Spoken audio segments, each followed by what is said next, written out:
Проблемът е, че се случва. Разбирате ли? И тогава има две възможности.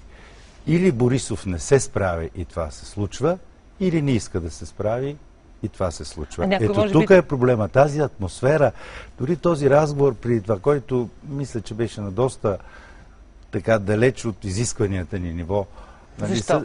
Защото говорим за нашите на обществото. Какви Може ли в прайм тайм, в такава сериозно време да се говори за някакъв плик, подаден за някаква кметица, за някъде и така нататък. Защо някакъв? Има свидетел. Губят си, да. И ви ще го разделяте. Губи ми се логиката. Губи ви се логиката?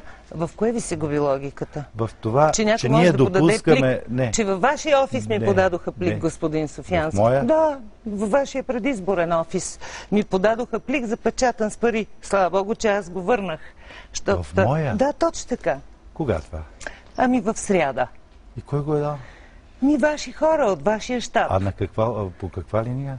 По линия на това, че аз отидох там, за да договорим вашето участие. Значи е било на базата на договорката. Но не. На ваша договорка. На базата на това да отида да договоря вашето участие в моето предаване. Така че не са шеги тези пликове към журналисти. Обаче някои от тях ги приемат, някои от тях ги връщат. Не мога да ви кажа за това нещо. Що не ми казахте на мен? Ето, казвам ви го. Съвсем открито и съвсем честно. И дори информирах един от вашите коалиционни партньори за това. Така, да минем сега към...